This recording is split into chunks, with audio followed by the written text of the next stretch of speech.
Charlatanes y ovejas. Por Thomas Sowell.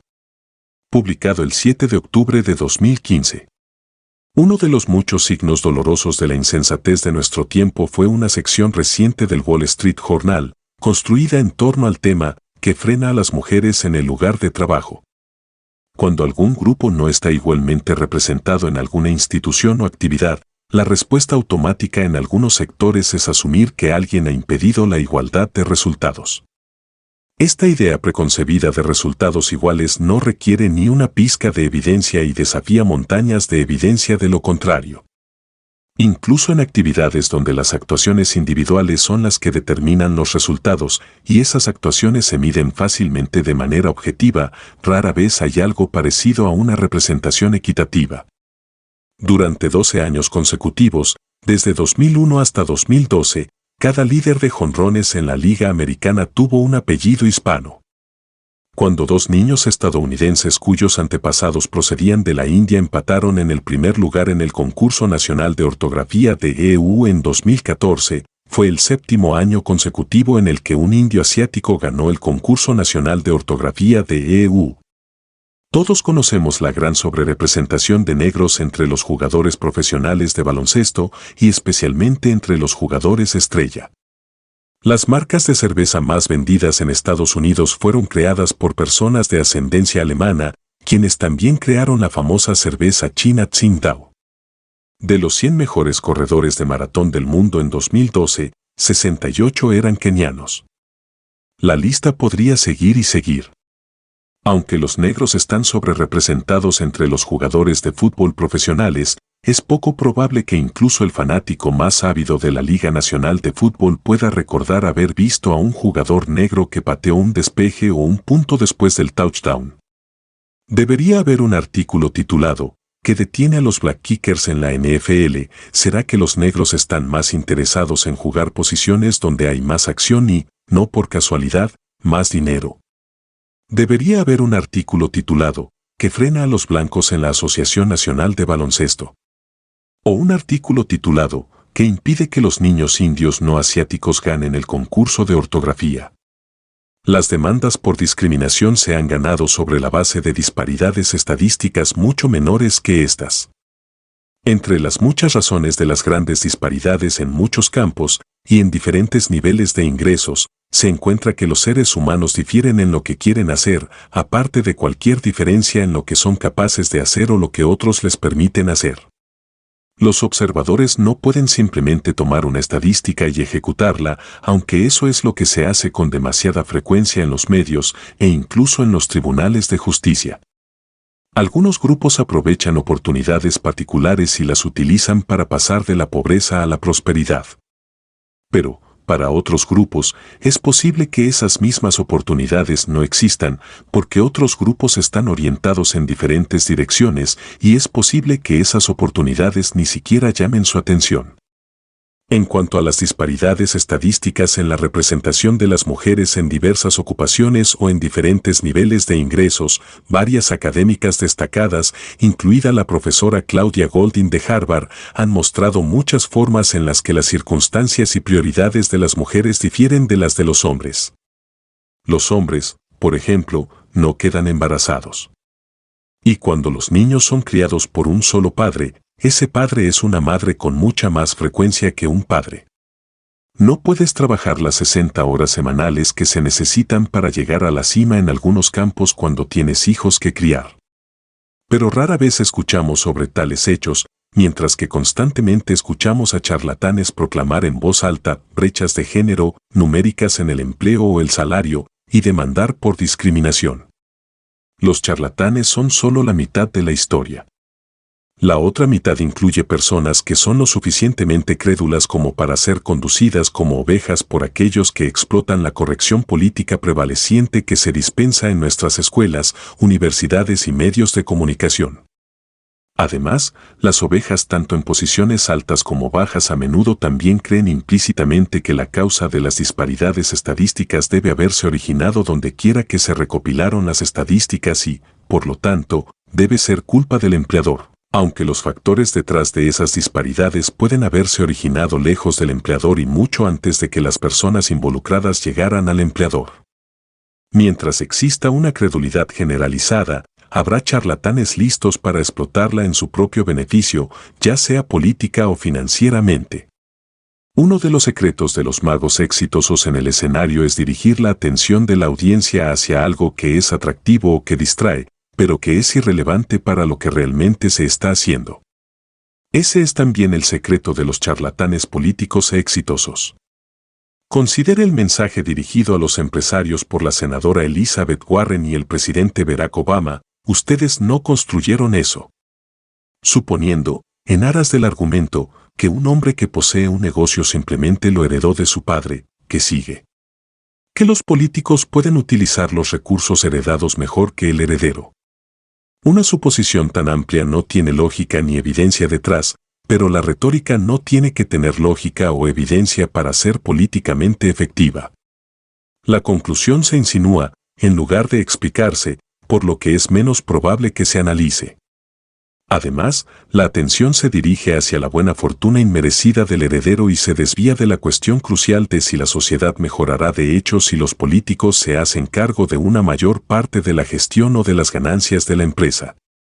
La cuestión del historial de los políticos en la gestión de las actividades económicas se desvanece en el aire, al igual que otras cosas se desvanecen en el aire por el juego de manos de un mago en el escenario. Otra de las proezas mágicas de la retórica política de nuestro tiempo es culpar a un legado de esclavitud de los problemas de la comunidad negra actual. Lo repulsivo de la esclavitud capta inmediatamente nuestra atención, con tanta eficacia como el atractivo de la ayudante de un mago escasamente vestida o la distracción de un destello de luz o un fuerte ruido en el escenario. Aquí nuevamente, la retórica distrae la atención de las preguntas sobre la lógica o la evidencia. El argumento del legado de la esclavitud no es solo una excusa conveniente para el mal comportamiento, sino que permite a los políticos eludir la responsabilidad por las consecuencias de las políticas gubernamentales que impusieron. Aunque a la izquierda le gusta argumentar como si hubiera un mundo estancado al que agregaron el ingrediente mágico del cambio en la década de 1960, en realidad hubo muchas tendencias positivas en la década de 1950, que se revirtieron y se convirtieron en tendencias negativas en la década de 1960. No solo estaba bajando la tasa de pobreza, también lo estaba la tasa de dependencia del gobierno para mantenerse fuera de la pobreza.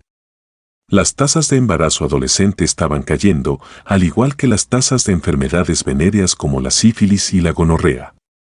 Las tasas de homicidio entre hombres no blancos cayeron un 22% en la década de 1950. A raíz de la expansión masiva del estado de bienestar en el programa de guerra contra la pobreza de la década de 1960, con el objetivo repetidamente anunciado de permitir que las personas se vuelvan autosuficientes y terminen con su dependencia del gobierno, de hecho, la dependencia del gobierno aumentó y es hoy mucho mayor que cuando comenzó la década de 1960. Las tasas decrecientes de embarazo adolescente y enfermedades venéreas en la década de 1950 se revirtieron y aumentaron considerablemente a raíz de las ideas de la revolución sexual de la década de 1960, introducidas en las escuelas bajo el disfraz de educación sexual, que afirmaban poder reducir el embarazo adolescente y enfermedades venéreas. Las tasas de participación de la fuerza laboral negra, que habían sido más altas que las tasas de participación de la fuerza laboral blanca en todos los censos desde 1890 hasta 1960, cayeron por debajo de las tasas de participación de la fuerza laboral blanca en 1972 y la brecha se ha ampliado desde entonces. Las tasas de homicidio entre hombres no blancos revirtieron su declive en la década de 1950 y se dispararon en un 75% durante la década de 1960. Nada de esto fue un legado de la esclavitud, que terminó un siglo antes. Pero la esclavitud se convirtió en la distracción retórica para el truco de los magos políticos de hacer que su propia responsabilidad por la degeneración social se desvaneciera en el aire con un juego de manos. Los charlatanes políticos no son la historia completa de nuestra degeneración social en muchos frentes. Nosotros, la gente, debemos aceptar nuestra parte de culpa porque votamos a estos charlatanes para que ocuparan el cargo y aceptamos su poder cada vez mayor sobre nuestras vidas. cuando se trataba de charlatanes que tomaban cantidades cada vez mayores de nuestro propio dinero para financiar programas gubernamentales cada vez más grandes, nos quedábamos quietos como ovejas esperando ser esquiladas. Quedamos mansos como ovejas cuando convirtieron las escuelas en lugares para hacer propaganda a nuestros hijos para que crezcan aceptando más de lo mismo. Todo el tiempo teníamos el poder de expulsarlos. Pero no podíamos molestarnos en mirar más allá de sus palabras mágicas. Incluso ahora, muchos están demasiado absortos en sus dispositivos electrónicos para saber o preocuparse. El dogma social predominante de nuestro tiempo, que las disparidades económicas y de otro tipo entre los grupos son extrañas, si no siniestras, ha desencadenado amargas disputas entre quienes culpan a las diferencias genéticas y quienes culpan a la discriminación. Ambas partes ignoran la posibilidad de que los propios grupos difieran en sus orientaciones, sus prioridades y en lo que están dispuestos a sacrificar por el bien de otras cosas.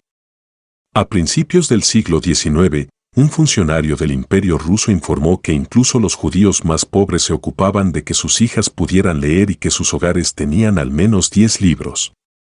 Esto fue en un momento en que la gran mayoría de la población del Imperio ruso era analfabeta. Durante esa misma época, Thomas Jefferson se quejó de que no había una sola librería donde vivía. En los viajes de Frederick Law Olmsted por el sur antes de la guerra, señaló que incluso los propietarios de las plantaciones rara vez tenían muchos libros. Pero a mediados del siglo XVIII en Escocia, incluso las personas de escasos recursos tenían libros, y aquellos que eran demasiado pobres para comprarlos podían alquilar libros en las bibliotecas de préstamo, que eran comunes en todas las ciudades escocesas. No hay determinismo económico. Las personas eligen en qué gastar su dinero y en qué gastar su tiempo. Las culturas difieren. En una nota personal, cuando era un niño de casi 9 años, fui uno de los muchos negros que emigraron del sur a Harlem en la década de 1930.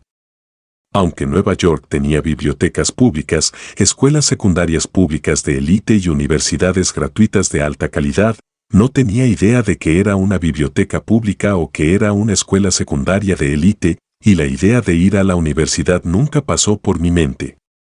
Los inmigrantes judíos que llegaron a Nueva York, generaciones antes que yo, aprovecharon las oportunidades que brindaban las bibliotecas públicas y más tarde sus hijos inundaron las escuelas secundarias públicas de élite y las universidades gratuitas de la ciudad. Esto era consistente con los valores de su cultura centenaria. Para la mayoría de los niños negros de mi generación, esas cosas bien podrían no haber existido, porque nada en su cultura les habría señalado esas cosas. No había ninguna razón para creer que yo habría sido diferente del resto, excepto por el hecho de que los miembros de mi familia, que tenían muy poca educación, querían que yo obtuviera la educación que ellos nunca tuvieron la oportunidad de obtener. No tenían más idea que yo sobre el papel de las bibliotecas públicas y las escuelas secundarias y universidades de calidad de élite. Pero conocían a un chico un poco mayor que yo, que provenía de una familia mejor educada, y decidieron que era alguien a quien debía conocer y que podía servirme de guía en cosas de las que no sabían nada. Su nombre era Eddie Mapp, y todavía recuerdo cómo me llevó a una biblioteca pública y con qué paciencia trató de explicarme que era una biblioteca pública y por qué debería obtener una tarjeta de biblioteca. Me abrió una puerta a un mundo más amplio. Pero la mayoría de los otros niños negros en Harlem en ese momento no tenían a nadie que hiciera eso por ellos. Los niños de varios otros grupos étnicos en Nueva York tampoco tenían a alguien que les abriera las puertas a un mundo más amplio. No importaba cuán inteligentes fueran o si había oportunidades disponibles para ellos, si no sabían nada sobre ellas. Un erudito de ascendencia irlandesa estadounidense de renombre internacional dijo una vez en una reunión social que, cuando era un joven en edad universitaria, no tenía planes de ir a la universidad hasta que alguien que reconoció su habilidad lo instó a hacerlo. No había razón para esperar que todos los grupos siguieran los pasos de los judíos. En mis últimos años, 2 parejas de clase media que conocí se encargaron de llevar cada uno a un pariente joven del gueto a su casa y, a un costo considerable en tiempo y dinero, trataron de brindarles una buena educación. Uno de estos jóvenes tenía un coeficiente intelectual 2 desviaciones estándar por encima de la media. Pero ambos finalmente regresaron a la vida del gueto de la que procedían. No fue genética y no fue discriminación. El joven con un coeficiente intelectual 2 desviaciones estándar por encima de la media probablemente nunca lograrán lo que logra un joven judío o asiático con un coeficiente intelectual de solo una desviación estándar por encima de la media. Aquellos que celebran la cultura del gueto podrían considerar cuál es el costo para quienes se crían en esa cultura. Y podrían reconsiderar lo que están escuchando de los charlatanes que exhiben disparidades estadísticas.